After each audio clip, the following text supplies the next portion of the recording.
இந்த மண்ணு தாயா எனக்கு ரொம்ப பிடிக்கும்னு சொன்னாங்களாம். ஏன்னு கேட்டதற்கு, எதை போட்டாலும் மட்க செய்யக்கூடிய மண் விதை போட்டால் மட்டும் உயிர்க்க செய்யுது இல்லையா, அதனால எனக்கு இந்த மண்ணை ரொம்ப பிடிக்கும்னு சொன்னாங்க. அப்படின்னா எங்க நம்ம சொந்த மண் முகவூர்ல நம்ம சொந்த தலைவர் காமராஜர் ஐயாவுக்கு 123வது பிறந்த நாள் விழாவை இவ்வளவு கோலாகலமாக கொண்டாடக்கூடிய ஊர் மக்களை வாழ்த்தி வணங்கி இங்க ஒரு அருமையான ஒரு பட்டிமன்றத்தினுடைய தலைப்பு கம்பராமாயணத்திலேருந்து கிடையாது, காமராஜரை பத்தி தலைப்பு, நம்ம தலைவரை பத்தி, நம்ம குடும்பத்துல ஒருத்தரை பத்தி, அவர் செய்த நல்ல விஷயத்தை பத்தி பேசுறதுக்கு நம்ம குடும்பத்துல இருக்கக்கூடிய பெருந்தலைவர் காமராஜர் அவர்களின் புகழுக்கு காரணம் அரசியல் பணியா மக்கள் பணியா? இந்த தலைப்பை தேர்ந்தெடுக்கிறதுக்காகவே நிர்வாக குழுக்கு நீங்க ஒரு கைத்தட்டல் கொடுக்கலாம்.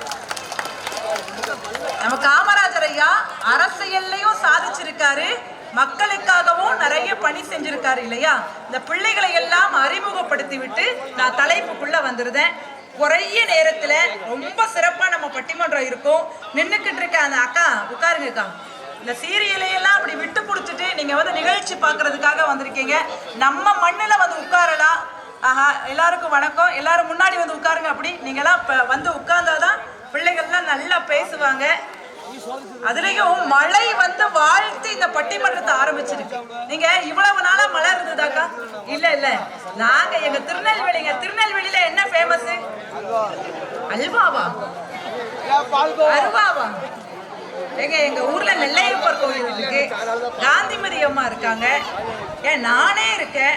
ஆனா கூட அல்வா அடுத்து தொடர்ந்து பேசுறதுக்கு ஹர்ஷினி வந்திருக்காங்க. பாக்குறதுக்கே அந்த பொண்ணு அவ்வளவு பாவம் போல இருக்கு. ஆனா பேச்செல்லாம் ரொம்ப வீரியமா இருக்கும். அரசியல் பணியே அப்படின்னு சொல்லிட்டு நம்பிகளா நம்ம பிள்ளைகள் தானே பேசுறாங்க. அந்த அணியை நிறைவு எங்க ஒரு மருத்துவர் நம்ம நாட்டுல இறந்து போனார். அவரோட அறையை சோதனை செஞ்சாங்க. 2 லட்சம் ரூபாய் பணம் கண்டுபிடிக்கப்பட்டது. ஒரு பொறியாளர் இறந்து போனார். அவரோட அறையை சோதனை செஞ்சாங்க. 2 ஏக்கருக்காக அரசியல் நடத்தக்கூடிய அரசியல் தலைவர்களுக்கு மத்தியில் பிழையின்றி ஒரு தலைவன் அரசியல் நடத்தினார் என்று சொன்னால் நம் காமராஜர் ஐயா இல்லையாங்க. அவருக்குத்தானே இன்னைக்கு கோலாகலமா திருவிழாவை கொண்டாடிட்டு இருக்கோம். அவர் யாருக்காக உழைச்சாரு? மக்களுக்காக. அனுஷ்கா மாதிரி இருக்காங்க. அடுத்து தீபிகா ஸ்ரீ. அரசியல் பணியா மக்கள் பணியா? ரொம்ப வளவளன்லாம் பேசலைங்க. 2 செய்தியை சொல்லிட்டு பிள்ளைகளை முதல்ல பேச விட்டுறலாம், சரிங்களா? வாழ்க்கைங்கிறதே ரொம்ப வித்தியாசமா போயிட்டு. ஒரு காலத்துல இதயத்தோட மனுஷங்க வாழ்ந்தாங்க. இன்னைக்கு இணையத்தோட நம்ம வாழ்ந்துகிட்டு இருக்கோம். ஃபுல்லா இன்டர்நெட் தானே தம்பி. வாழ்க்கை ரொம்ப மாறி போச்சு. காமராஜர் ஐயா எல்லா பிள்ளைகளையும் படிக்கிறதுக்காக சொன்னார். காமராஜர் ஐயா முதலமைச்சரா இருந்த காலத்துல ஒரு பள்ளிக்கூடத்தையே கட்டி விடு. ஏன் தெரியுமா சொல்றேன்? கோவில் கூட ஒரு மனிதனின் கண்களை ஒரு நிமிடம் மூட வைக்கும், ஆனால் பள்ளிக்கூடம் தான் ஒரு மனிதனின் கண்களை திறக்க வைக்கும் என்று சொன்ன ஒரே தலைவர் பெருந்தலைவர் மட்டும்தான் காமராஜர் ஐயா. அதனாலதானே பெருந்தலைவர்னு நம்ம சொல்றோம் இல்லையா?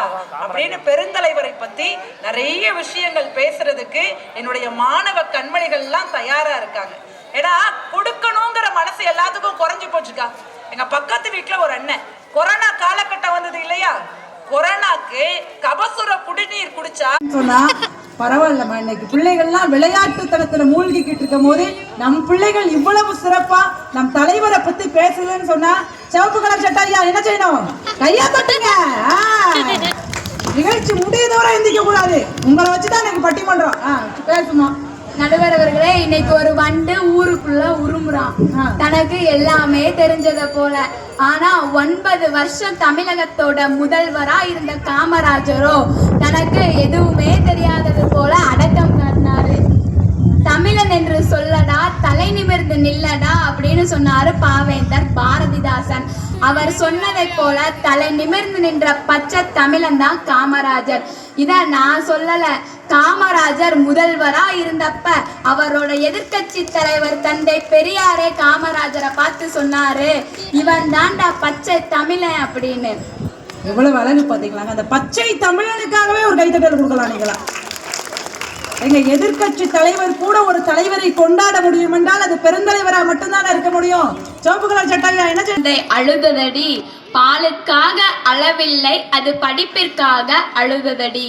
நடுவர் அவர்களே, குழிப்பணியாரம் சுட்டு விற்கிறத கூட மக்கள் பணியே நாங்க பேச வந்திருக்கிறதா எனக்கு முன்பு பேசிய சகோதரி சொன்னாங்க.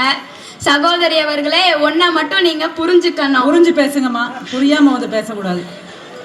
அடுத்தவங்களுக்கு அது மட்டுமாமா குழி பணியாரம் நீங்க சொன்னீங்கல்லம்மா, இந்த பாப்பா என்கிட்ட கேக்கு, எக்கா எங்க அம்மாவுக்கு குழி பணியாரம்னா ரொம்ப பிடிக்கும், எத்தனை அடிக்கு குழி தோண்டணும்னு சொல்லுங்களான்னு கேக்குமா. விவரமா பேசுங்கம்மா. ஒன்ன மட்டும் நீங்க புரிஞ்சுக்கணும். அடுத்தவங்களுக்கு குழி தோன்றவங்க அரசியலை விட மக்களுக்காக குழிப்பணியாரம் சுடுறது எவ்வளவோ பரவாயில்ல. நடுவர் அவர்களே, காமராஜர் ஒரு கூட்டத்துல சொன்னார். நடுவர் அவர்களே, குழிப்பணியாரம் செய்ய தெரியுமாமா? என்ன மீறி தமிழ்நாட்டுக்குள்ள இந்தி வராதுன்னு அப்படி ஒரு உத்தரவு டெல்லியில இருந்து வந்தா அது அப்பவே கிழிச்சு போட்டுருவேனே அப்படின்னு சொல்லி சொன்னாரு. நடுவர் அவர்களே, நடுவர் அவர்களே, காமராஜர் ஆட்சி அரசியல் பணி 100னா மக்கள் பணி 1000. எது பெருசுன்னு நம்ம எதிரணி பேச்சாளர்கள் கிட்ட கேட்க கூடாது. ஏன்னா 100க்கு எத்தனை சைவர்னு கேட்டா கூட 100க்கு 100 சைவர் தான். இது கூட தெரியாமல பட்டிமன்றம் பேச வந்திருக்கோம்னு சொல்ற மேதாவிங்க இவங்க. அதி மேதாவிங்கம்மா இவங்க. பக்கம் சேரவே கூடாது. நாங்களும் பெருந்தலைவரா காமராஜர் ஆட்சி அரசியல் பணிகளை குறை சொல்லல. அவர் போல அரசியல் நடத்துறதுக்கு இன்னும் ஒருத்தர் கூட இல்லைன்னு தான் ஆதங்கப்படுறோம். ஆனா அந்த அரசியல் பணியால அவர் பெரும் புகழ் அடைஞ்சாரா, அதுதான் கேள்வி. இந்தியாவை பத்தி சொல்லுனா அது உலக வரைபடத்துல ஒரு மூலையில இருக்கு அப்படிங்கிற மாதிரி பேசக்கூடாது. நடுவர் அவர்களே, தம்பி கை தட்டுறாரு. இந்தியா பெரிய இந்திய குடி காங்கிரஸோட காளை மாட்டு சின்னத்திற்கு காமராஜர் ஆட்சியது அரசியல் பணி. அந்த மாடுகளை மேய்ச்சவனுக்கு கல்வியும் மதிய உணவும் தந்து அவனை மகத்தான தலைவனா உயர்த்தினாரே, அதுதாங்க நம்ம காமராஜரோட மக்கள் பணி. நடுவர் அவர்களே, போர்க்களத்துல ஆயுதம் இழந்து நின்ற ராவணனை பார்த்து இன்று போய் நாளை வான்னு இரக்கம் காட்டினார் ராமன். அத்தகைய ராமனை போல அரசியல்ல இப்படியும் இருக்க முடியுமான்னு.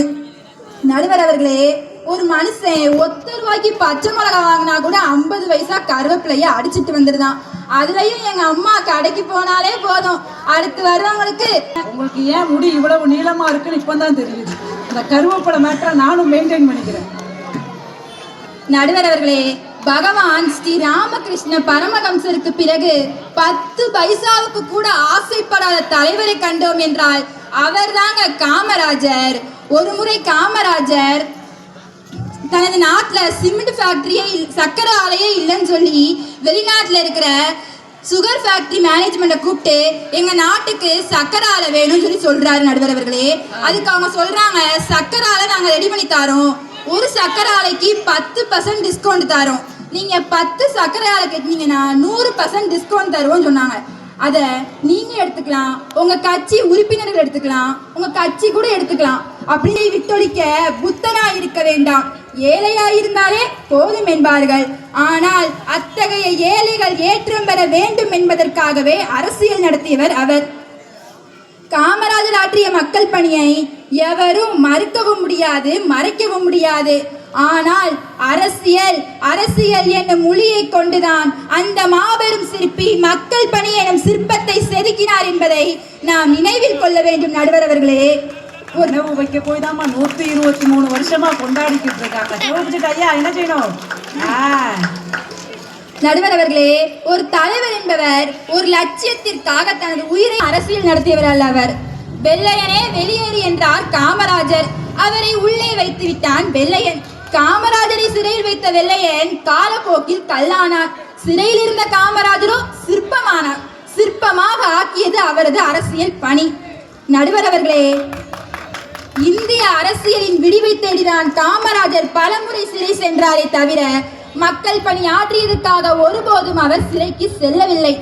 அவருடைய அரசியல் அறிவு எப்படிப்பட்டது என்பதை புரிந்து கொள்ள வேண்டுமானால் நாசிக்க வேண்டும் என்று போராடினார் தந்தை பெரியார். ஆனால் அதே தாழ்த்தப்பட்ட இனத்தைச் சேர்ந்த பரமேஸ்வரன் என்பவரை இந்து அறநிலையத்துறை அமைச்சராகவே ஆக்கி காட்டினார் காமராஜர். எவ்வளவு ஒரு அருமையான செய்தி பார்த்தீங்களாங்க. அதற்காகவே நீங்க ஒரு பாராட்ட கொடுக்கலாம். சொல்லுங்க. கடவுளுக்கு அது ஆகாது இது ஆகாதுன்னு சதாசன தர்மம் பேசுவாங்களாம். சத்தமே காட்ட முடியாம சாமியோட சேர்த்து அந்த அமைச்சருக்கும் சூடம் காட்டினாங்க. இதுதாங்க காமராஜருடைய அரசியல். இப்ப உள்ள அரசியல்லாம் மாறி போச்சு. ஒரு பிரியாணி பொட்டலத்துக்காக கட்சி மாறுற கூட்டம் தான் அதிகமாகி போச்சு. போன எலெக்ஷன்லாம் எங்க மாமா 38 பிரியாணி பொட்டலம் வாங்கி சாப்பிட்டாரு. அப்ப எத்தனை கட்சி மாறி இருப்பாருன்னு நீங்களே பாத்துக்கோங்க. ஆனா நான் ஒண்ணு சொல்றேம்மா, முகவூர் மக்கள் இப்பட்டிமன்றத்தின் நடுவர் அவர்கள் உட்பட பெருந்தலைவர் காமராஜரின் பெருமையை கேட்க வருகை தந்திருக்கும் அனைவருக்கும் என் நெஞ்சார்ந்த வணக்கம். மதிப்பிற்குரிய நடுவர் அவர்களே, எனக்கு முன்னாடி பேசுற சகோதரி பேச்சுல நான் மெய் மறந்துட்டேன். என்னே மறந்துட்டேன்னா பாத்துக்கோங்க. மறக்காம பேசுங்க டக்குன்னு. அவங்க நெல்லை எக்ஸ்பிரஸ் தான், நீங்க வந்தே பாரத் ரேஞ்சுக்கு போகணும். ஆனா பட்டிமன்ற விவாதம் வந்துருச்சுன்னா சார்ந்திருக்கிற அணிய விட்டு கொடுக்க கூடாதுங்கிறதுனால பெருந்தலைவர் காமராஜரின் பெரும் புகழற்கு காரணம் அவரது நேர்மையான மக்கள் பணியே என்ற வாதத்தை முன்வைக்கிறேன். நடுவர் அவர்களே, பெருந்தலைவர் காமராஜர் அரசியலில் ஆற்றிய பணி மிகவும் அற்புதமானவை. அதை நாங்க மறுக்கல. காமராஜரை போல அரசியல் செய்ய இனிமேல் யாராச்சும் பிறந்துதான் வரணும். ஆனா மக்கள் பணி செய்ய இனிமேல் எவருமே பிறக்க முடியாது. ரெண்டுத்துக்கும் உள்ள வேறுபாடு இதுதான். நடுவர் அவர்களே, அரசியல்ல கோடி கோடியா சம்பாதிக்க வாயில வெள்ளி கரண்டியோட பிறந்த மேட்டுக்குடி மகனில எங்க காமராஜர் இன்று விருதுநகரா இருக்கிற அன்றைய விருது பட்டியல பத்தி என்ன பேச போறாங்கன்னு தான் தெரியல. அரசியல்ல இருக்கிறவங்களும் சரி, அரசியலை பத்தி பேசுறவங்களும் சரி, ஒரு குழப்பவாதியாவே இருப்பாங்க. பாத்திருக்கீங்களா நீங்க? சரியான குழப்பவாதிகள்மா நீங்க. பேச தெரியாட்டாலும் கைவசம் ஒரு பாட்டு வச்சிருப்பாங்க. நீ முன்னாலே போனா நான் பின்னாலே வாரேன், என்ன பண்றது முன்னாடி போறவனுக்கு ஏழ்றதே. நீங்க கட்டையா இருக்கீங்கன்னு உங்களை பார்த்துதாமா அந்த பாட்டை பாடுறாங்க. கட்ட புள்ள குட்ட புள்ள கருகமணி போட்ட புள்ள நாக்கு செவந்த புள்ள கண்ணம்மா பாடுவாங்கம்மா. அவங்க நம்ப மாட்டேன்னா. நடுவர் அவர்களே, நம்ம ஒரு விஷயம் தெரிஞ்சுக்கணும். காமராஜர் காலத்துக்கு முன்னால நம்மளை போல பின்தங்கிய மக்களுக்கு கல்வி என்பது மறுக்கப்பட்டதாக தான் இருந்துச்சு. படிக்க பள்ளிக்கூடம் போனா உங்கள் படிக்கிறதுக்கு யோக்கியதமே இல்லைன்னு விரட்டி விட்டுருவாங்க. காமராஜர் காலத்துல இருந்துதான் 2000 ஆண்டுகளா நம்மளை கல்வி கற்க விடாம தடுத்து கொண்டிருந்த சனாதன தர்மரும் வருணாசிரம வேற்றுமையும் அடியோடு நொறுக்கப்பட்டு குப்பனும் ஜுப்பனும் கூட பள்ளிக்கூடத்துல காலடி எடுத்து வச்சாங்க. ராஜாஜிக்கு இது பொறுக்கல. உடனே குலக்கல்வி திட்டம் ஒரு திட்டத்தை கொண்டு வந்தாரு. அது என்ன குலக்கல்வி திட்டம் நடுவர் அவர்களே?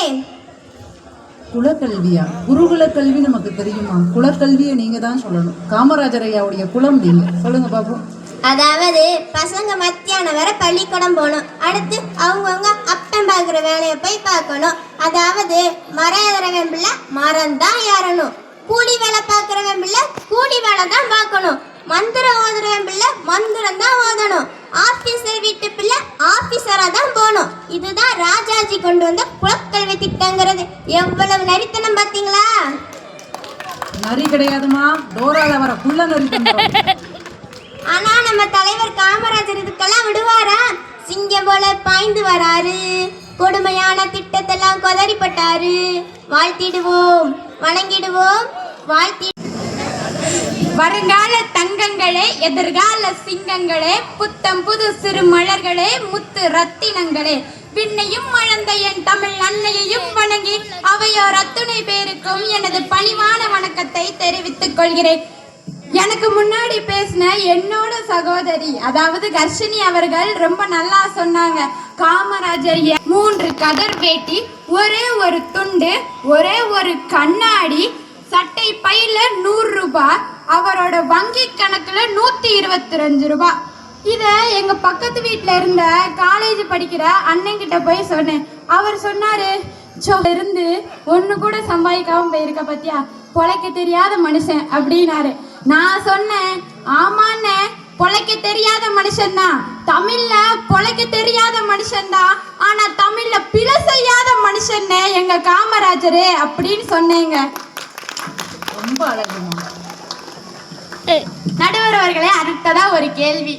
பிறந்து வளர்ந்த குழந்தையெல்லாம் என்ன சொல்லிக்கிட்டு வளருது?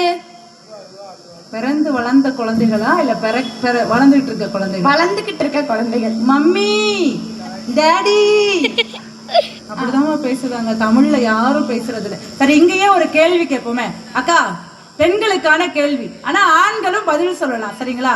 முகவூர்ல 10 மாசம் சுமந்து ஒரு குழந்தைய நம்ம பெத்தெடுத்ததும் அந்த குழந்தை வளரக்கூடிய பருவத்துல ஒரு வார்த்தையை நம்ம சொல்லி கொடுப்போம்.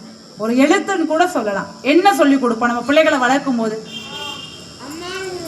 அம்மா. ஐயா, அம்மா பாசத்துல மிகுந்தவருங்க ஐயா நீங்க. அந்த தலைவருக்கு ஒரு கைத்தட்டல் கொடுங்க. அதுக்கு முன்னாடி ஒரு வார்த்தையை சொல்லி கொடுப்பாங்க. அப்பாவா? அத்தையா? தயிர் வாங்கிட்டு வரணுமா? எங்க ஒரு தாய் தன் குழந்தையை பெற்றெடுத்ததும் அந்த குழந்தைக்கு ஒரு எழுத்தை சொல்லி கொடுப்பா, ஒரு வார்த்தையை சொல்லி கொடுப்பான்னு சொன்னா இங்கா சொல்லுன்னு சொல்லி கொடுப்பா. அந்த இங்குங்கிற வார்த்தைய கிராமப்புறங்கள்ல பயன்படுத்து. பட்டியில 1903ஆம் ஆண்டு ஜூலை 15ஆம் நாள் ஒரு குழந்தை பிறந்தது. குமாரசாமி நாடாருக்கு சிவகாமி அம்மன். சொன்னீங்க, அடிக்கடி சொல்லுவாங்க உங்களுக்கு குழந்தைத்தனம் அதிகமா இருக்கு. நடுவர் அம்மாவா?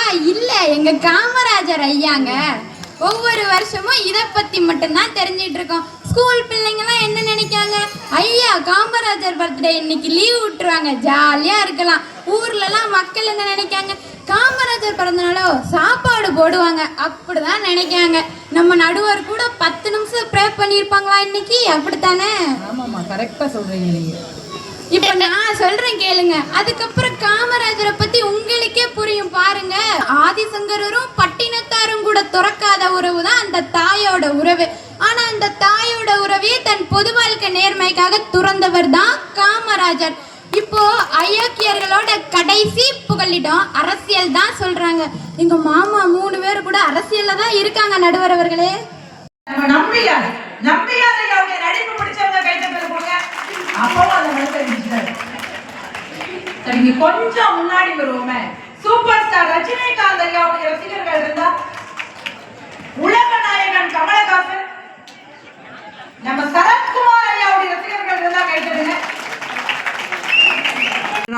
அது பெருந்தலைவர் காமராஜரால் மட்டும் தானே முடியும். அந்த காலத்துல இந்தி எதிர்ப்பு போராட்டம் நடக்குதுங்க. தமிழர்கள் எல்லாம் கலந்து கொள்றாங்க. பெண்களும் நிறைய பேர் இருந்தாங்க அந்த கூட்டத்துல. ஒரு பொண்ணு கர்ப்பிணியா இருக்கு. அந்த கூட்டத்துல பிரிட்டிஷ்காரன் தடியடி நடத்துறான். காவல்துறை அடைக்கிறாங்க, கூட்டத்தை கலைக்கிறாங்க. அந்த பொண்ணுக்கு கருச்சிதைவு ஏற்பட்டுருதுங்க.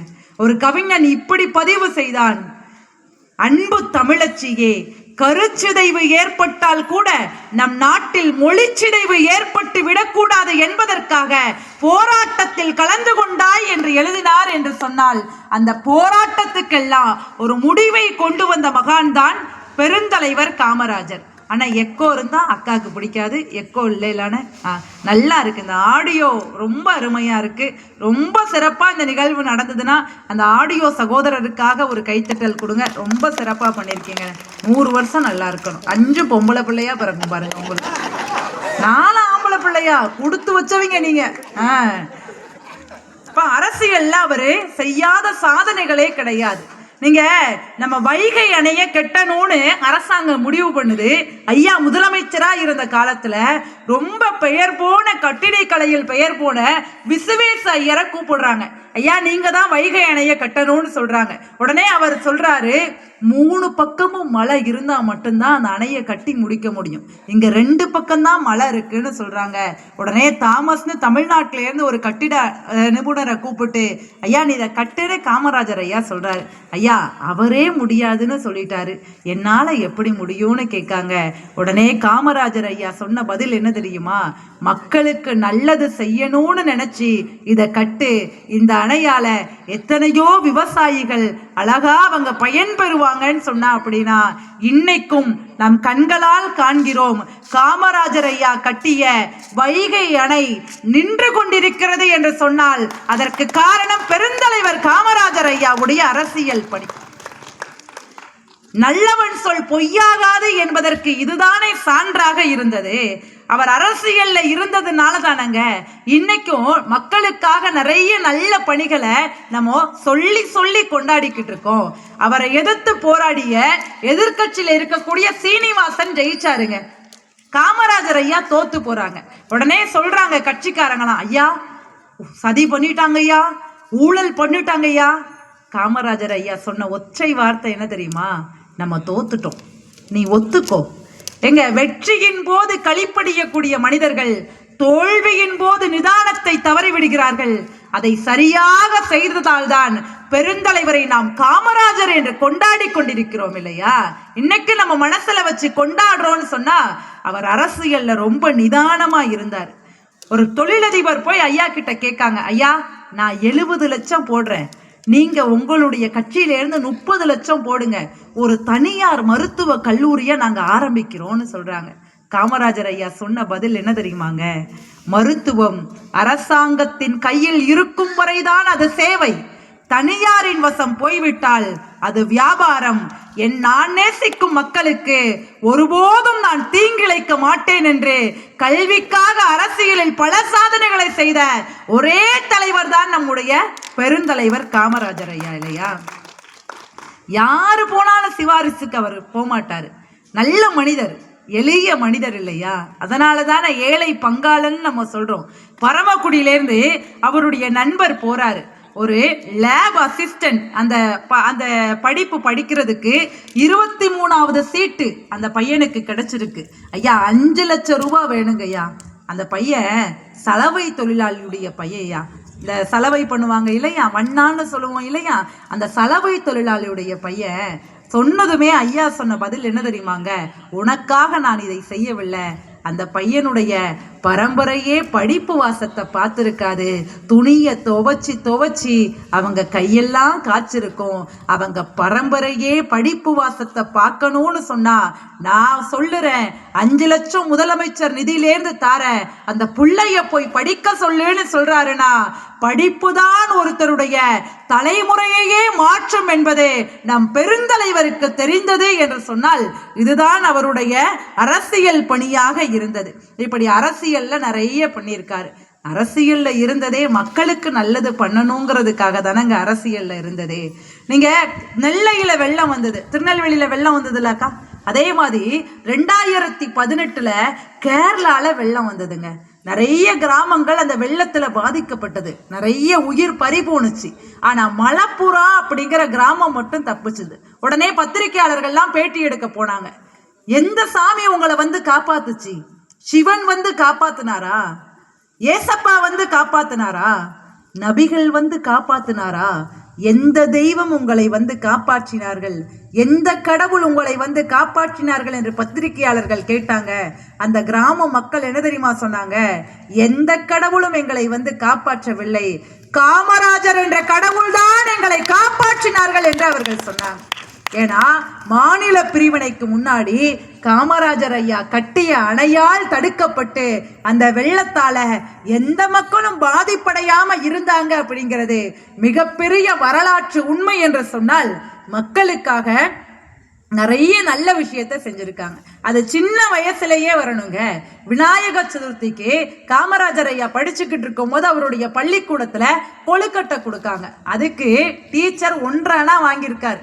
கூட்ட நெரிசல், காமராஜர் ஐயாவுக்கு கொழுக்கட்டை கிடைக்கல. பாட்டிமாட்ட வந்து சொல்றாங்க, ஐயா ஐயா ஐயா எனக்கு கொழுக்கட்டை கிடைக்கல. பாட்டிமா சத்தம் போடுது, நீ முந்திக்கிட்டு போய் வாங்க வேண்டியதானே, உனக்கு அந்த சாமர்த்தியம் இல்லை. உடனே காமராஜர் ஐயா என்ன தெரியுமாக்கா சொன்னாரு? நான் ஏன் முந்திக்கிட்டு போகணும்? டீச்சர் தான் என்கிட்ட 1 அணா வாங்கியிருக்காரு இல்லையா, அப்போ கடைசி வரக்கூடிய பிள்ளைக்கு கூட ஒரு கொழுக்கட்டை மீது இருந்து கொடுக்கணும் தானே.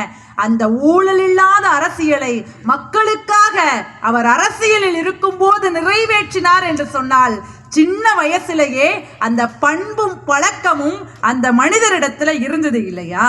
நிறைவாக ஒரு செய்தியை சொல்லி நான் நிறைவு பண்ணிக்கிறேன். உப்பு சத்தியாகிரகத்துல சிறைக்கு போயிட்டு 2 வருஷம் கழிச்சு விருதுநகருக்கு வராங்க. எங்க 123 வருஷம் ஆகி ஒரு மனுஷனை நம்ம கொண்டாடிக்கிட்டு இருக்கோம். அவருக்காக பால் குடம் எடுக்கும், அவரை சப்பரத்துல வச்சு தெய்வமா ஊர் முழுக்க வலம் வந்துட்டு இருக்கோன்னு சொன்னா 2 வருஷம் கழிச்சு சிறைக்கு போயிட்டு வாராரு. கொண்டாடுறாங்க விருதுநகர்ல.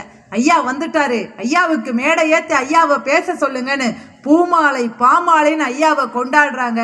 ஐயா மேடையில ஏறி சொன்ன ஒற்றை பதில் என்ன தெரியுமா? என் அன்பு பெரியவர்களே, நீங்க என்ன ரொம்ப கொண்டாடுறீங்க, இந்த கொண்டாட்டத்தால எனக்கு தலைக்கணம் வந்துடக்கூடாதுன்னு நம்ம பத்திரகாளி கிட்ட நான் வேண்டிக்கிறேன்னு ஒற்றை வார்த்தை சொன்னார்னு சொன்னா அவருக்கு தலையிலும் கணம் கிடையாது, தலைக்கணமும் கிடையாது என்பது தானே உண்மை. அவர் அரசியல்லையும் நிறைய செஞ்சிருக்காரு, நம்முடைய மக்களுக்காகவும் நிறைய செஞ்சிருக்காரு. இங்க ஒற்றை கேள்வி உங்ககிட்ட கேட்கிறேன். எல்லா கலைகளும் கூட்டலில் தொடங்கும், இதுதான் தீர்ப்பு. இந்த கேள்வியில தான் தீர்ப்பு இருக்குது. எல்லா கலைகளும் கூட்டலில் தொடங்கும், ஒரே ஒரு கலை மட்டும் கழித்தலில் தொடங்கும். என்ன கலை? கரெக்டா சொல்லுங்க. இப்ப நானே சொல்லணும்னா ஐயா சிவப்பு சட்டை என்ன செய்யணும்? தட்டணும் கைய. கை தட்டுங்க. நீங்க அழகா சிரிக்கிறாருங்க. உண்மையிலே ரொம்ப அது அந்த கள்ளங்கபடம் இல்லாத சிரிப்பை தானே இறைவன் நமக்கு கொடுத்துருக்காருங்கய்யா. இதை விட வாழ்க்கையில பெரிய புண்ணியம் என்ன வேணும்னு சொல்லுங்க. உலகத்திலேயே பெரிய பணக்காரன்னா கோடி கோடியா பணம் வச்சிருக்கிறவனாங்க, மாட மாளிகையில வாழ்றவனா பணக்காரன். கடைசி வரைக்கும் அப்பாவையும் அம்மாவையும் கூட வச்சு யாரு பாத்துக்கிறாங்களோ அவங்க தாங்க உலகத்திலேயே பெரிய பணக்காரன். பெரிய கோடீஸ்வரன்னா பணத்துல புரள்றவன் கிடையாது. நைட்டு படுக்கும் போது நிம்மதியா தூங்கணும், ஆரோக்கியமா வாழணும், கடன் இல்லாம இருந்துட்டாலே போதும், நம்ம வாழ்க்கை எப்பவும் சந்தோஷமா தான் இருக்குங்க. நீங்க நம்ம காளியாத்தா நமக்கு கேட்டதையெல்லாம் தரலன்னு நீங்க கவலைப்படாதீங்க, நமக்கு கெட்டதை தராம இருக்கா இல்லையா, அதுக்காக நம்ம சந்தோஷப்படணுங்க. நம்ம அப்பாவையும் அம்மாவையும் நல்லா பார்த்துக்கணும், வீட்டில் அப்பா அம்மா பேச்ச கேட்டு நடக்கணும், பிள்ளைகளுக்கு நல்ல வார்த்தைகளை சொல்லிக் கொடுங்க, பெரியவங்க வந்தா வணக்கம்னு சொல்றதுக்கு சொல்லிக் கொடுங்க. ஏதாவது தப்பு பண்ணிட்டோமா மன்னித்து கொள்ளுங்கள் என்று கேட்பதற்கு பழக்கி கொள்ளுங்கள். ஏதாவது உதவி வாங்கணுமா நன்றி என்று சொல்வதற்கு கற்றுக் கொடுங்கள். நல்ல வார்த்தைகள் தான் நம் இளம் தலைமுறையின் வாழ்க்கையே மாற்றும் என்பதை நிரூபித்தவர் நம் பெருந்தலைவர் காமராஜர் ஐயா. எல்லா கலைகளும் கூட்டலில் தொடங்கும், ஒரே ஒரு கலை மட்டும் கழித்தலில் தொடங்கும்னு சொன்னா, எழுத்துக்களை கூட்டும் போது எழுத்துக்களை பிறக்கும், ஸ்வரங்களை அடுக்கும் போது இசைக்கலை உருவாகும், வார்த்தைகளை அடுக்கும் போது பேச்சுக்களை பிறக்கும், வர்ணங்களை தீட்டும் போது ஓவியக்கலை உருவாகும். இப்படி எல்லா கலைகளும் கூட்டலில் தொடங்கும், ஒரே ஒரு கலை மட்டும் கழித்தலில் தொடங்கும், அதுதான் சிற்பக்கலை. சிற்பி என்ன பண்ணுவாராம்? கரடு முரடான பாறையை கொண்டு வந்து வீட்டு முன்னாடி வைப்பாராம். அது அழகா காமராஜர் ஐயா நம்ம கடவுளா கும்பிடுறோம் இல்லையா, முகவூர்ல காமராஜர் ஐயாவுடைய சிலையை பார்க்கறதுக்கு கண்கோடி வேணுங்க, அவ்வளவு பிரம்மாண்டமாக வச்சிருக்கீங்க. அப்படி காமராஜர் ஐயாவா சிலையை வடிப்பாராம், உளிய வச்சு செதுக்கி செதுக்கி தேவையில்லாத இடத்த பூரா கழிச்சிருவாராங்க ஐயா. அது அழகா காமராஜர் ஐயாவா உருவாகுமா, அதை கொண்டு வந்து முகவூர்ல கொண்டு வந்து வைப்பாங்களாம். நம்ம போகும்போது வரும்போதெல்லாம் அந்த கடவுளையே பார்த்த மாதிரி கையெடுத்து கும்பிடுவோம் இல்லையா, அந்த காமராஜர் ஐயாவுடைய சிலை நம்மளை பார்த்து பேசுமா, ஒன்னு மாதிரி தான் நானும் இருந்தேன், தேவையில்லாத விஷயத்தை பூரா சிற்பி உளியால அடிச்சு அடிச்சு கழிச்சிட்டாரு, இன்னைக்கு நீ வணங்கக்கூடிய தெய்வமாக இன்னைக்கு நான் நின்னுக்கிட்டு இருக்கேன், உன்கிட்டையும் தேவையில்லாத நிறைய சிந்தனைகள் இருக்கு. என்ன தெரியுமா? போட்டி, பொறாம, தான் மட்டும்தான் முன்னேறணுங்கிற எண்ணம், சுயநலம், அடுத்தவனை கெடுக்கணும்னு நினைக்கிறது, வியாபாரத்துல தந்திரம், சூது, அறத்தல செல்லாம இருக்கிறது, இப்படி தேவையில்லாத விஷயத்தை பூரா நீ கழிச்சுட்டேன்னு சொன்னா நீயும் என்ன மாதிரி வணங்கக்கூடிய தெய்வமாக மாறுவா என்று ஒரு சிலை நமக்கு பாடம் புகட்டுகிறது என்று சொன்னால், என் அன்பு பெரியவர்களே, பெருந்தலைவரின் காமராஜர் ஐயாவுடைய புகழை சொல்லணும்னு சொன்னா இந்த ஒரு நாள் பத்தாது, இந்த 2.5 மணி நேரம் பட்டிமன்றம் காணாது. யுக யுகமாய் அவருடைய பெருமைகளை நாம் சொல்லிக்கொண்டே போகலாம். அவருடைய பெரும் புகழுக்கு காரணம் அரசியல் பணியா மக்கள் பணியா என்று என்னை கேட்டால், என் அறிவுக்கு எட்டிய வரை அவர் அரசியலுக்கு வந்ததே பதவி ஆசைக்காக அல்ல, நாற்காலியின் ஆசைக்காக அல்ல. ஒரு கவிஞன் தாங்க இப்படி கவிதை எழுதினா, திருப்பதி உண்டியல் உடைக்கப்பட்டது. திருப்பதி உண்டியல் உடைக்கப்பட்டது. ஒரு பக்கம் கட்டுக்கட்டாய் கள்ள நோட்டு, கட்டுக்கட்டாய் கள்ள நோட்டு, மறுபக்கம் 10 மடிக்கப்பட்ட 10 ரூபாய் நோட்டு. இது உழைத்ததில் கொஞ்சம், இது அடித்ததில் கொஞ்சம். இது உழைத்ததில் கொஞ்சம், இது அடித்ததில் கொஞ்சம். இது என்ன உண்டியா? இல்லை இல்லை, இதுதான் இந்தியான்னு எழுதி வச்சாங்க. இன்னைக்கு இருக்கக்கூடிய அரசியலின் நிலைமை எதுன்னு சொல்லிட்டு கவிஞன் கவிதை எழுதுறான்னு சொன்னா, காமராஜர் ஐயா அரசியலுக்கு வந்ததே மக்களுக்கு பணி செய்து கிடப்பதற்காகத்தான். மக்கள் பணி செய்தது அரசியலில் இருந்துதான் என்பதனால் காமராஜர் ஐயாவின் பெரும் புகழுக்கு காரணம் மக்கள் பணியே என்பதை நிறைவான ஒரு வார்த்தையா சொல்லிக்கிட்டு, உண்மையிலேயே ரொம்ப சந்தோஷமா இதுகாலம் வரைக்கும் கேட்ட முகவூர் பெரியவர்கள் அத்துணை பேருக்கும் நன்றி சொல்லிக்கிட்டு, இவ்வளவு சிறப்பா ஆடியோ அமைச்ச ஆடியோக்கார அண்ணன், நிகழ்வுக்கு பெர்மிஷன் கொடுத்த காவல்துறை நண்பர்கள், நிர்வாக குழுக்கள், மிகச்சிறப்பாக தயாரித்த முகவூர் மாணவ மலர்கள் பட்டிமன்ற குழு, தெற்கு தெரு இந்து நாடார் உறவின் முறை மற்றும் கல்வி குழுமத்தை சார்ந்த ஆசிரியர்கள், தலைமை ஆசிரியர் உள்ளிட்ட எல்லாத்தையும் தாண்டி இவ்வளவு சிறப்பா கேட்டு ரசித்த நீங்களும் இந்த மாணவ கண்மணிகளும் தான் இந்த பட்டிமன்றத்தின் வெற்றிக்கு காரணமாக இருப்பதால் உங்கள் அத்துணை பேரையும் என் தலையால் வணங்கி, என் பேச்சில் குறை இருந்தால் பொறுத்து கொள்ளுங்கள், நிறை இருந்தால்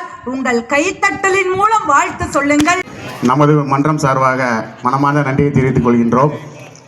மேலும் இங்கே சிறப்பாக வாதாடி சிறப்பாக பேசி அமர்ந்துள்ள நமது பள்ளி மாணவ மாணவிகளுக்கும், அவர்களை இவ்வாறு சிற்பமாக செதுக்கிய பள்ளி ஆசிரியர்களுக்கும், இந்த அற்புதமான வாய்ப்பளித்த முகவூர் தெற்கு தெரு இந்து நாடார் நிர்வாக கமிட்டிக்கும், இங்கு அனுமதி அளித்து பாதுகாப்பு வழங்கி கொண்டிருக்கும் காவல்துறை அதிகாரிகளுக்கும் நம்ம மன்றம் சார்பாக நன்றியை தெரிவித்துக் கொள்கின்றோம்.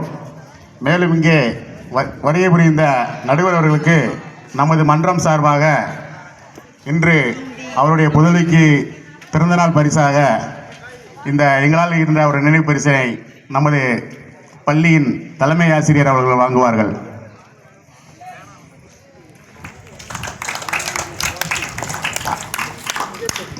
அடுத்தபடியாக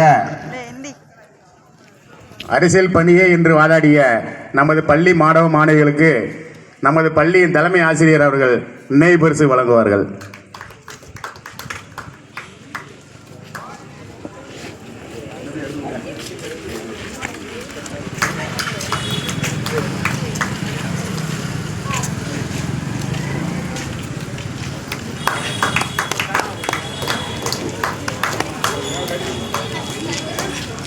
அடுத்தபடியாக மக்கள் பணியே என்று வாதாடி அற்புதமாக பேசிய நமது பள்ளி மாணவ மாணவிகளுக்கு தலைமை ஆசிரியர் அவர்கள் பரிசினை வழங்குவார்கள்.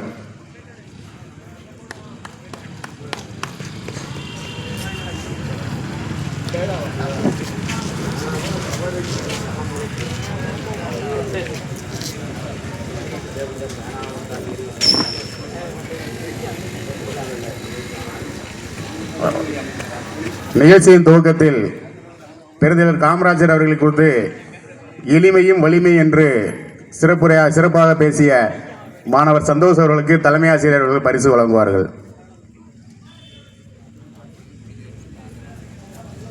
இன்று காலை முதல் இந்த நிகழ்ச்சிக்கு ஒத்துழைப்பு வழங்கிய நமது தெற்கு தெரு இந்து நாடார் உரைமுறை கமிட்டிக்கும் மற்றும் இந்த நிகழ்ச்சி சிறப்பாக நடைபெற பொருளாகவும் பணவாகவும் உதவி புரிந்த அத்துணை நல்லுள்ளங்களுக்கும் நன்றி பாராட்டி விடைபெறுகிறோம். வந்தே மாதரம், ஜெய் ஹிந்த்.